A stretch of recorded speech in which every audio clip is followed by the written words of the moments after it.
मजेत ना, असेच मजेत राहा. आणि मी पुन्हा शाळेत चालले आहे आणि मी बस स्टॉपवर आले आहे. हे पहा, बस नागाच्या खाली येतोय, पण आपल्याला वर घ्यायचंय बरं का. काढायचं नाहीये मास्क, कारण कोरोना आहे. कोरोना काय गेला नाहीये. आणि फ्रेंड्स, मी आहे ना आज टी पावडर नेली शाळेत, कारण आहे ना आमच्या टीचरांनी सांगितलेलं जी गरीब लोक आहेत किंवा म्हातारे आजी आजोबा आहेत ना, त्यांना आपल्याला काहीतरी हेल्प करायची आहे. म्हणून आहे ना काही टीचरांनी सांगितलंय सोप आणा, कोलगेट आणा, साखर आणा, पण आहे ना आम्हाला सांगितलंय टी पावडर आणा. म्हणून मी टी पावडर घेतली आहे आज. आणि मी शाळेसाठी ते स्कूल बससाठी थांबले आहे आता.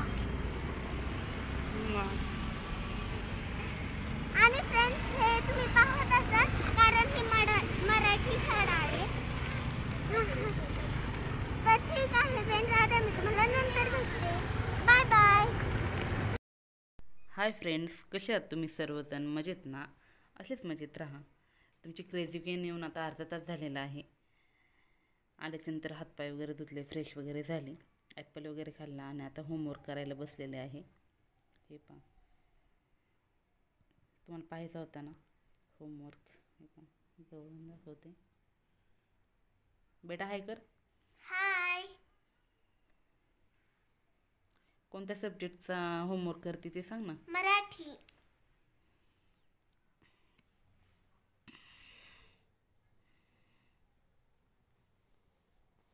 एक मिनटं, तुम्हाला तिचं हँडरायटिंग दाखवते.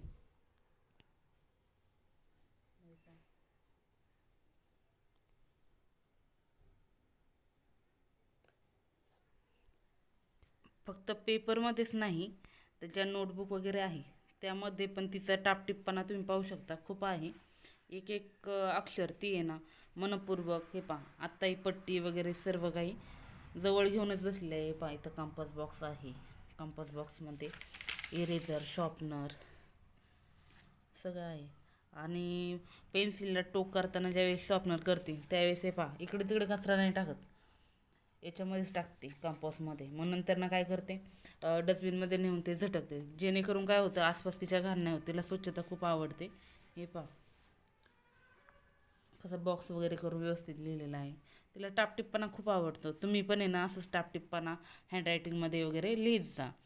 त्यामुळे काय होतं, तुम्हाला ती सवय लागून जाते. मग पेपरमध्ये पण तुम्ही नेहमी स्केल वगैरे व्यवस्थित नाही का पट्टीने वगैरे हे कराल. आणि पॅरेंट्सने पण काय करायचं, ज्यावेळेस मुलं अभ्यासाला वगैरे बसतात त्यावेळेस जरा त्यांच्या जवळ वगैरे बसलं, त्यांना काय हवं नको पाहिलं, कंपास वगैरे सगळं त्यांच्या जवळ यायचं, त्यांना सांगायचं इथं रेश मार, तिथं हे कर, इथं चुकलं तिथं इरेज कर. मग जेणेकरून काय होतं, मुलांना पण आनंद वाटतो आणि आपल्याकडे कुणाचं जर लक्ष आहे हे त्यांना कळतं. त्याच्यामुळं मग ती पण आनंदाने करतात नाही का. फक्त मुलांवरतीच तुम्ही डिपेंड नका राहू का, तो गेलाय स्कूलमध्ये, आलाय, करल होमवर्क, होईल होमवर्क, किंवा पाठवलं ट्युशनला, आला ट्युशनवरून, असं नाही. तो घरी आल्याच्या नंतर ट्युशनमध्ये काय शिकवलं, ट्युशनच्या टीचरांनी किती शिकवलं, काय काय शिकवलं, हे सगळं तुम्ही पाहणं गरजेचं आहे. त्याने तिथं ट्युशनमध्ये अभ्यास केला आहे नाही केला आहे, त्याचप्रमाणे क्लासमध्ये काय झाले, स्कूलमध्ये काय शिकवले काय नाही, हे सगळं तुम्ही आहे ना बारकाईने पाहत चला. त्यामुळे काय होतं, मुलालाही वाटतं का बाबा आपले मम्मी पप्पा पण विचारतात, हे करतात, मग तो पण लक्ष देऊन व्यवस्थित स्कूलमध्ये पण क्लास व्यवस्थित अटेंड करतो आणि ट्युशनला गेल्याच्या नंतरनं पण. आता तुम्ही म्हणा नास्ताला ट्युशन वगैरे नाही का. नाही, मी तिला ट्युशन वगैरे लावलेलीच नाही. ती आस्ता 2 वर्षाची होती तेव्हापासून प्ले ग्रुपला वगैरे मी तिला घातलेलं आहे. पण तिला ट्युशन हा प्रकार नाही. कारण कसं, माझं पण एज्युकेशन आहे, पप्पांचं पण आहे, त्याच्यामुळं आम्ही तिचं घरीच सगळं करून घेतो. आणि तुम्हाला तर काल मी तिचा पूर्ण डेली रुटीन दाखवलं. स्कूलमधून आल्याच्यानंतर होमवर्क वगैरे सगळं काही, त्याच्यानंतर पुन्हा ती ग्राउंडवरती पण असते. ग्राउंडवरती 1 तास सकाळी पण स्कूलला जायच्या आधी सकाळी उठली ना का, उठल्याच्या नंतरनं पहिल्यांदा ब्रश वगैरे करते, मग नाश्ता झाला का लगेच व्यायाम असतो 1 तास, त्यानंतर आंघोळ, स्कूलचं आवरणार, स्कूलला जाणार, परत स्कूलमधून येणार 3 वाजता, त्याच्यानंतरनं परत हँडवॉश वगैरे, थोडाफार नाश्ता, काही जेवण वगैरे, आणि त्याच्यानंतर परत होमवर्क करायला बसते. तिथून पुढं मग नंतरनं परत हातपाय वगैरे धुवून देवाची प्रार्थना वगैरे करते का, मग परत ग्राउंडवरती. मग तिकडनं आल्याच्या नंतरनं परत थोडाफार वेळ अभ्यास करते. अभ्यास झाला का थोडा वेळ टी व्ही वगैरे पाहते. मग ते झालं का जेवण झालं का झोपून घेते. म्हणजे असं तिचा पूर्ण दिनक्रम चालू आहे. मग त्याच्यामुळं काय होतं, तिला परीक्षा जरी आली तरी पण लोड येत नाही अभ्यासाचा. सॉरी. अभ्यास पण करताना मग कसं होतं, पहिल्यापासूनच सवय लागून गेलेली असते टापटीपणाची, पाठांतर वगैरे करण्याची, वाचनाची वगैरे. त्याच्यामुळे मग तिला ते अवघड जात नाही. हे पहा, आता मी तिला काही सांगत नाही, मी तुमच्याबरोबर बोलते तरी पण मी कॅमेरा तिच्याकडे याच्यासाठी ठेवला आहे का तुम्ही तुमच्या मुलांना वगैरे दाखवू शकता की हे पहा बाबा आस्था दीदी कशी करते, स्वतःहून करते. आता तुम्ही पाहताय, मी तिला काही सांगितलं नाही, बाळ पट्टी घे, इथं रेष मार, तिथं रेष मार. पण तिसरीलाच आहे ती, पण लहानच आहे, 8 वर्षाची आहे. पण तुम्ही पाहू शकता हँडरायटिंग वगैरे पण खूप छान आहे. तिचं ती करते. हां, मी नाही सांगत. हे पहा मराठी. आणि आपला एक समज असतो की इंग्लिश स्कूलमध्ये मुलगी जाती किंवा मुलगा जातो, मग त्याला मराठी वाचता येत नाही, हिंदी वाचता येत नाही, त्यांचं हँडरायटिंग चांगलं नसतं, त्यांचा बेस फक्त इंग्लिशच असतो. असं काही नाही. आता मी आस्थावरून सांगते तुम्हाला. आस्थाला आम्ही म्हणजे 2 वर्षाची असल्यापासून प्ले ग्रुपपासून ती इंग्लिश मिडियमला आहे. पण ती मराठी पण क्लिअर वाचते, हिंदी वाचते, इंग्लिश वाचते. कोणतंच असं हे नाही. हँडरायटिंग तर तुम्ही पाहिले, पेपरचे पण पाहिलेत, आता नोटबुकचे पण पाहताय. सगळं व्यवस्थित आहे. म्हणजे असं काय तिच्यावरती बर्डन टाकतोय आम्ही, बळच करायला लावतोय असं नाही.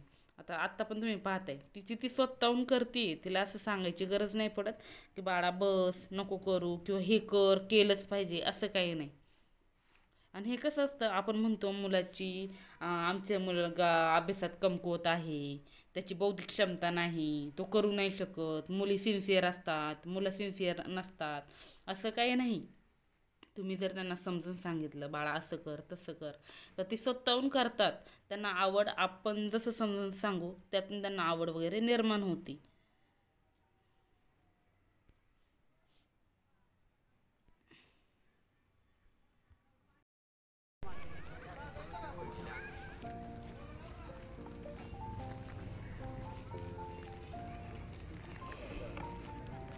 हाय फ्रेंड्स, मी रनिंग करणार आहे ना, म्हणून घाम येतो माहिती आहे ना. कालच सांगितलं मी, म्हणून आहे ना स्वेटर वगैरे काढून ठेवते. आणि मास्क घालत जाऊ नका बरं का, नाही तर दम लागतो. 1 2 3 स्टार्ट.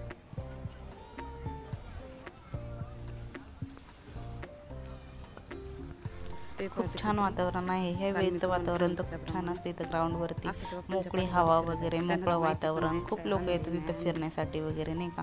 खूप छान वाटते इथं आल्याच्या नंतर. आस्थाचा व्यायामही होतो.